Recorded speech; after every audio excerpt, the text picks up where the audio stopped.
Hola, hola a todos. Algunos me conocen de tiempo, otros, si estuvieron el año pasado en esta reunión, tienen que acordarse de mí. Hoy día estoy más paradita y con mucho más aprendizaje y en el fondo eso es lo que les quiero contar. Pero antes quiero que hagamos un ejercicio súper simple, ¿ya? Y que tengamos una pequeña reflexión al respecto. Y les voy a pedir a todos que juguemos a cambiarnos de industria. Y nos vamos a ir en la industria del calzado, ¿ya? Y la consigna para el ejercicio es esta. Deciden emprender, independiente de donde estén y de los negocios que les gusten, pero deciden emprender. Y en este emprendimiento lo que quieren es montar un negocio de ventas de unos zapatos que son atómicos, espectaculares, con características únicas en el mercado, que son únicos, irrepetibles, totalmente diferenciados, una relación de costo-calidad impresionante, y entonces, emocionados y ambiciosos, porque este negocio es de ustedes, acerca de las posibilidades, van por primera vez en ruta hacia regiones, ¿ya? Y van ustedes a promover sus zapatos y llegan a un pueblo, ciudad que tiene más o menos, afuera se ve el cartelito, 300.000 habitantes. Y resulta que llegan al pueblo y no hay nadie, no ven a nadie, absolutamente a nadie. Y de repente miran un estadio, y este estadio es más grande que el Maracaná, porque dentro del estadio hay 300.000 personas. Y ustedes entran al estadio y ven a todo el pueblo adentro del estadio y están todos sin zapatos. Eso es lo que ustedes ven, esa es la escena, ese es el hecho, ese es el dato. Todos sin zapatos. La consigna es, les pido que tomen sus celulares e inmediatamente redacten un email a la mano derecha que ustedes tienen acá en Santiago, contándole, pidiéndole, ustedes vean qué escriben, pero inmediatamente ven el estadio, ven a Patapelá, ustedes tienen un negocio nuevo, tremendos zapatos, y escriban el correo. El pedido es que escriban el correo en su celular. ¿Ya? Lo escriben, 2 minutitos, mándenle el correo a su mano derecha. ¿Qué le pide? ¿Qué le dice dada esta situación? 2 minutos. Escribe el correo. ¿Quién se atreve? Y si alguien no se atreve, lo voy a hacer a dedo nomás, a contarme qué escribió. Y quiero pedir varios correos, varias interpretaciones de este fenómeno. Por allá. Por favor, investiguemos por qué en este pueblo la gente no usa zapatos. Ok. ¿Qué más? ¿Quién más? ¿Quién interpretó algo diferente y escribió algo diferente?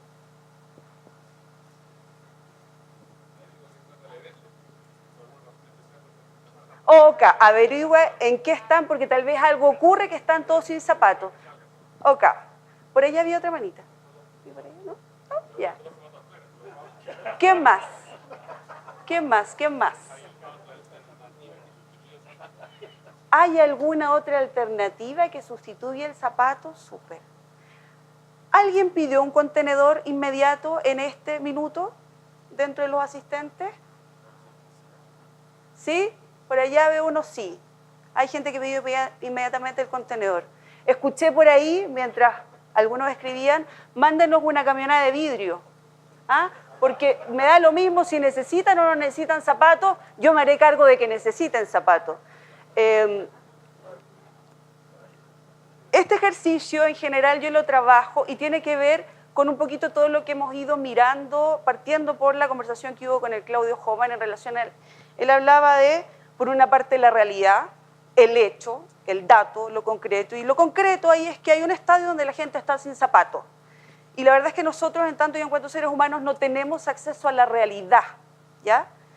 Tenemos acceso a hechos, pero lo que hacemos es interpretar esos hechos, ¿ya? Y la interpretación en relación a no hay zapatos es múltiple, va desde hay una tremenda oportunidad. Este ejercicio yo lo he hecho muchísimas veces y hay gente que dice, en este pueblo no hay posibilidad, me voy al próximo pueblo. Hay gente así, no, aquí no hay posibilidad, me voy al próximo pueblo.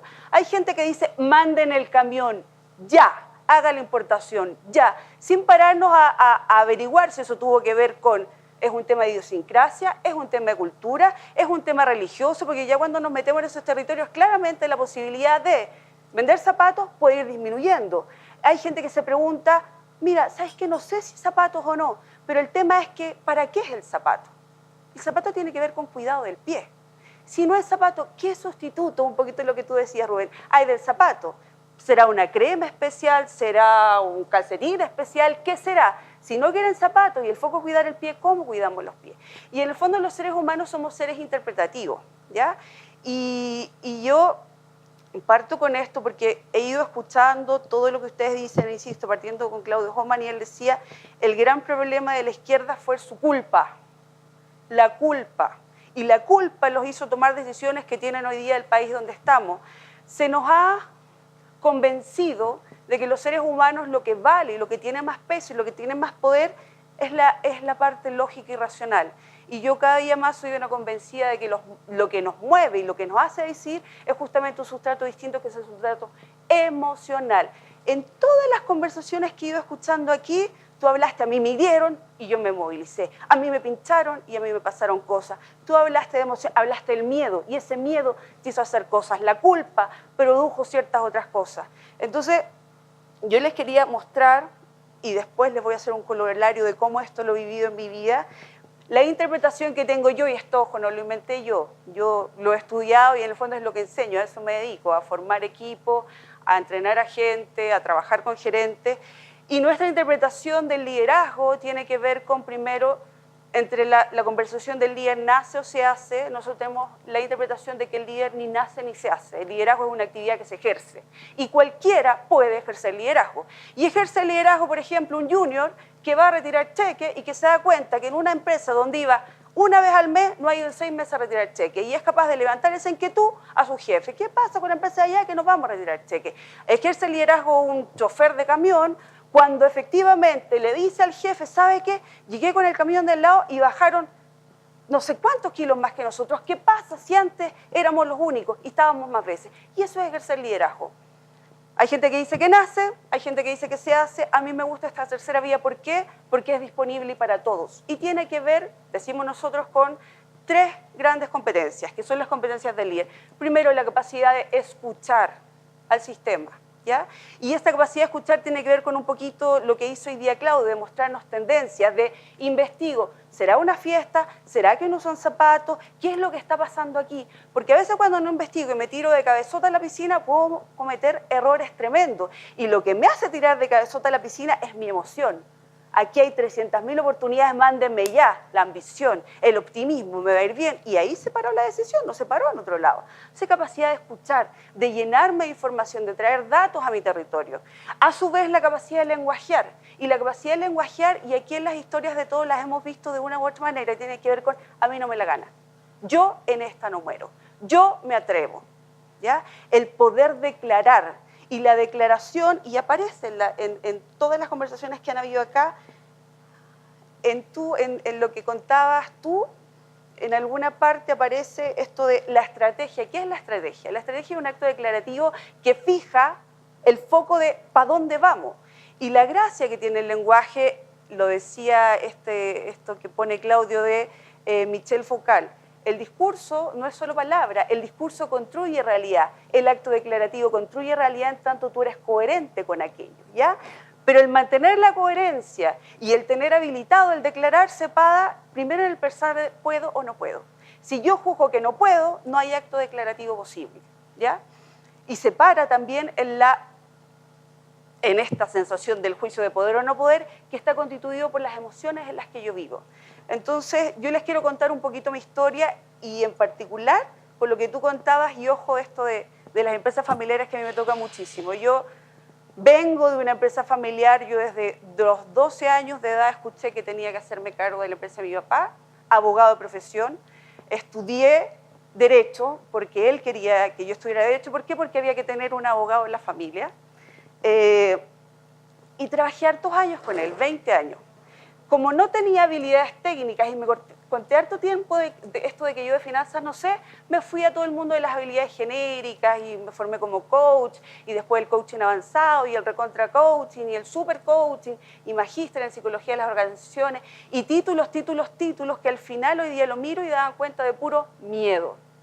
A mí me comía el miedo a mi padre no está y esta cuestión se va a ir a las pailas. Y ese cuento me acompañó mucho rato, ¿ya? Pero en el camino apareció otra cosa, efectivamente esta formación, y vuelvo a lo que tú decías de las personas, esa formación en algún punto me habilitó para trabajar de una manera distinta con las personas y generó un impacto grande en mi organización. A mí me decían la perra desgraciada y la quintrala y de verdad lo era. Y yo hoy día digo, mientras más miedo tiene el perro, más ladra fuerte. Y yo era un perro que tenía mucho miedo y ese miedo me hacía ser muy dura. La dureza más grande era, por cierto, conmigo. La cosa es que cuando me meto en estos caminos y efectivamente cambio, logro construir una nueva manera de ser y hacer, pero por sobre todo empecé a validar al otro, a escuchar al otro, a entender que mi negocio no tenía que ver con dar las mejores ideas, sino que en el fondo permitir la sinergia, entender el valor de aquel que pensaba distinto que mí. Y de eso ya deben ser unos 7 años aproximadamente, si una cosa así, pero en algún punto encontré, y aquí apareció también la palabra, el sentido de mi vida, mi vocación, mi propósito, lo que yo quería hacer. Y yo declaré esto que me pasó a mí, esto que yo aprendí, se lo voy a ir a mostrar al mundo. Porque hay maneras distintas de hacer empresa, hay maneras distintas de ser gerente, hay maneras de hacer esto que son armónicas con uno mismo y con los trabajadores que uno tiene. Y la declaración fue tan potente que efectivamente me fui. Pero me fui con culpa. Y eso es lo que he mirado hoy. Y me fui con vergüenza. Porque mi mandato interno más profundo era cuidar la empresa de papá. Y la culpa lo que me hizo hacer fue darme vuelta y salir y no mirar para atrás. Porque desde el conocimiento yo hago consultoría en empresas como la mía para que esas empresas sean sustentables y sin embargo en mí operó casa de herrero, cuchillo de palo. ¿Por qué? Porque en mi propio entorno familiar, empresarial, lo que a mí me pasaba era una culpa y una vergüenza tremenda por no haberle hecho caso a papá y papá ya había muerto. Y papá murió y Ángela dijo, por fin yo puedo ser. Me fui de la empresa, dejé gerentes que yo juzgué que eran habilitados y tenía clarísimo que tenía que armar un directorio, lo sabía, lo hablaba. Tuve 4 o 5 años aguantándome el directorio. ¿Por qué? Porque lo que Ángela decía era, Ángela, tú eres la que tienes que estar ahí. ¿Cómo le vas a poner presión a ese pobre gerente general si eres tú la que tiene que estar ahí? Y esa culpa me comió por las patas. Y la emoción en realidad hoy día lo miro y es un elemento fundamental. Siempre lo he sabido, pero hoy día miro toda esta historia a la luz de lo que yo enseño y vivida completamente.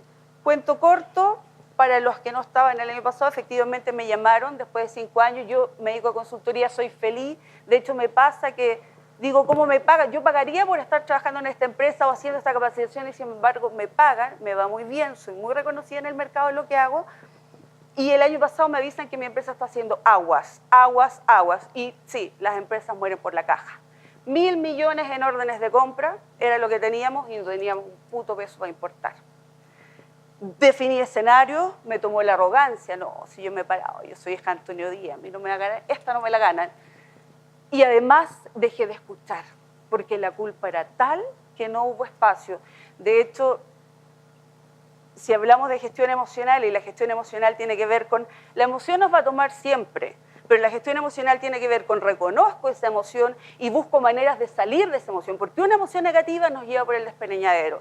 Y yo, lamentablemente, en el caso de este miedo, de esta culpa y este pánico, el espacio que más fuerte que tuve fue, por ejemplo, el espacio de Vistage. Y quise yo, la arrogante, salirme de Vistage, porque en realidad yo no pido ayuda. A mí me acostumbraron a no pedir ayuda.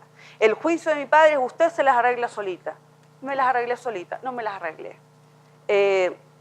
Intenté hacer un montón de cosas, hipotequé propiedades que hoy día están perdidas, todo el patrimonio de mi familia se perdió, y hoy día miro para atrás y pienso que gané libertad a costos altísimos y pienso que esos costos tuvieron que ver con mi incompetencia de reconocer lo que yo quería, mi incompetencia de ocupar las herramientas que existen y todas esas incompetencias vivieron en la inadecuada emocionalidad en que yo estaba. Entonces, claro, en la mañana cuando dicen la culpa es la que se ha comido a este gobierno y por eso estamos como estamos, las emociones negativas tienen consecuencias nefastas.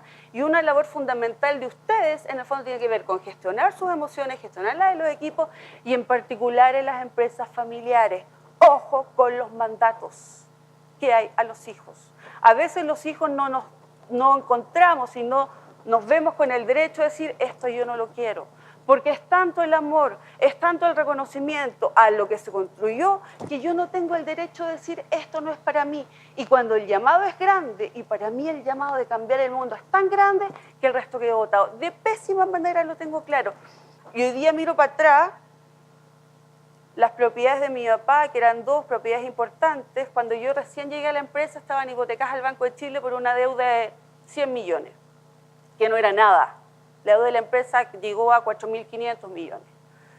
Y yo lo que debería haber hecho, si no me hubiera comido el orgullo, la culpa, la vergüenza, es haberle, porque tenía caja, pagado la hipoteca del Banco de Chile y haber dicho, señores gerentes que me dejaron la cagada, déjenme que hable en chileno, arrégleme esta cuestión, yo aseguro las propiedades mías, de mi mamá, me aseguro una casa para mí, pero además debería haber dicho, ¿sabe qué? Me importa nada lo que opine la... Sorry, me seca la boca, gracias. No me importa nada, cuando yo con talleres no me pongo así, ¿eh? Esto tiene que ver con que estoy hablando cosas y en este grupo. Y debería haber dicho, señor gerente general, busque un abogado, reorganicemos, negociemos con los acreedores, hagamos todo esto. ¿Qué me lo impidió? La vergüenza. La vergüenza de cómo ella permitió que esto ocurriera. Y luché, y tomé unas decisiones que hoy día miro para atrás, pelotudas, todas paradas en la culpa y en la vergüenza. Entonces quería mostrarles en el fondo esto a la luz de lo que yo enseño, porque al final del día, este cuento que nos contamos, y somos animales de cuento, a mí mis cuentos me comieron, mis cuentos del deber ser, mis cuentos de lo esperado, mis cuentos de lo que va a decir la competencia, mis cuentos, puros cuentos, pero somos animales de cuento. Y ahí la pregunta, en el fondo, que hoy día yo me hago es, ¿cuáles son los cuentos que quiero construir? ¿Y para qué me ocurrió esto? En algún punto del año pasado yo decía, Diosito, mándame un camión que me destroce. Y así que operen los seguros. Y se pagan los bancos, Diego, que se paguen los bancos. Eso era lo que pensaba, se pagan los bancos, se activan los seguros, mis hijos quedan con la educación pagada. Y hoy día miro para atrás y digo, Dios santo. Pero en algún punto del camino entendí para qué. Yo decía, y lo decía, no sé de finanzas, aprendí kilos y kilos de finanzas, aprendí a pararme frente a un banco, aprendí un montón de cosas. Y efectivamente en algún minuto dije, ¿saben qué? Esto fue el postdoctorado. O sea, a mí hoy día no me cuentan cuentos. Y yo me conté un nuevo cuento, más allá de... Y hay gente que dice, claro, pero es que eso es ser relativista. A mí no me importa. Pero yo quiero cambiar el mundo, yo quiero tocar a otros. Y esa experiencia que tengo en el corazón, en la piel, en el cuerpo, no me la quita nadie de cara a hablar con un empresario, un padre con sus hijos. De hecho, hoy día estoy con varias empresas familiares y veo a mi papá y me veo yo. Y la primera conversación que pongo, ¿usted quiere estar acá? Hay posibilidad de que si le quieren comprar esta empresa, usted la venda, porque en el caso de mi padre era no, perfecto, pero no confíe en que los hijos quieren. Ordene la empresa, formalice la empresa, profesionalice la empresa. Esa es la mejor manera, en el caso de las familiares, de cuidarla. Porque tú decías, y otra cosa, la responsabilidad del dueño es indelegable, pero ¿quién es el dueño de las empresas familiares? El primero, y el segundo cuando quiere. Y si el segundo no quiere, ¿qué hacemos? Las empresas familiares son un riesgo y son por eso, Rubén. Porque a veces los segundos no queremos. Y eso es algo que hay que respetar, porque el sentido de propósito en la vida, por lo menos en mi caso, fue inalienable. Y como corolario del aprendizaje, lo que yo les decía, mi libertad costó cara. Mi objetivo hoy día es que las libertades de otros no cuesten cara. Pero sí hay algo con lo que me quedo y que al final tiene que ver con los cuentos, y es una frase que no sé si conocen al Viktor Frankl. Viktor Frankl fue un psiquiatra, creo que todavía está vivo, judío, que estuvo en Auschwitz y que supo sobrevivir a Auschwitz. Y tenía todos los elementos justamente para no sobrevivir, porque era un tipo delgado, médico, digamos, un hombre que tú lo mirabas en un campo de concentración y dices, este hombre no va a sobrevivir. Y este hombre sobrevivió. Y básicamente sobrevivió porque él se contó un cuento respecto de su estadía en ese lugar que le permitió sobrevivir. Él, en el fondo, articula, de hecho, a raíz de eso, una nueva línea de la psiquiatría, pero a mí se resume en esto. Al hombre se le puede arrebatar todo salvo una cosa, la última de las libertades humanas, la elección de la actitud personal que debe aceptar frente al destino para decidir su propio camino. Yo podría ver, respecto del cuento que me ocurrió, decidido que esto era lo peor, que yo era una paria, que yo era digna del reproche familiar, que lo fui. Mi familia era grande. Hoy día mi familia soy yo, mi marido, mis 2 hijos. No madre, que está viva, no hermanos, no tíos, nadie. Sin embargo, yo decidí que esto es para mi máximo aprendizaje, yo decidí que esto me enriquece para ayudar a otros, y yo decidí que de este lugar yo sí salí libre. Y decidí vivírmelo así porque al final eso es lo que nadie me puede arrebatar. Mi interpretación de para qué me ocurrió esto. Y la pregunta no es por qué. El por qué, en el por qué buscamos dar sentido. La pregunta es el para qué. Y yo creo que va a salir mejor persona. Así que eso les quería contar. Liderazgo, capacidad de escucharme, a los otros, a los clientes, a los proveedores, al sistema. El cambio se para en mi capacidad de escuchar al sistema y lo que él quiere y de adaptarme a aquello. Capacidad de lenguajear, de claro, voy hacia allá. Capacidad de fundamentar mi juicio respecto de lo que es bueno o lo que es malo. Capacidad, en el fondo, de tener conversaciones poderosas y, por sobre todo, la gestión emocional. Esa es la que manda. La intuición, hablaban por ahí, eso es emoción. Pero ojo con la emoción que nos toma. Y en eso quería agregar y en el fondo ponerlo, porque este es un espacio en particular que permite muchísimo regular la emoción. Los grupos de Vistage, y yo ahí me pego el harakiri porque estando aquí me salí cuando más lo necesitaba, son los grupos de Vistage aquellos que permiten que yo vengo con toda mi emocionalidad. Me llegó una demanda de 150 millones de pesos de una trabajadora y esa sí la vi en Vistage. Y yo iba a irme con querella, iba a hacer la de nada. Y efectivamente escuché al equipo, la demanda fue absolutamente desechada, pero si yo no hubiera tenido ese espacio contenedor de pares, lo más probable es que hubiera gastado miles de honorarios en abogados que no correspondían. Entonces, valorar también este espacio de conversación con pares, que en general en estos lugares se necesita harto porque muchas veces hay harto miedo que no estamos dispuestos a reconocer. Aprendamos a mirar eso en nosotros. Ahí hay mucho espacio para el aprendizaje. Eso. Y paradita. Ya, gracias.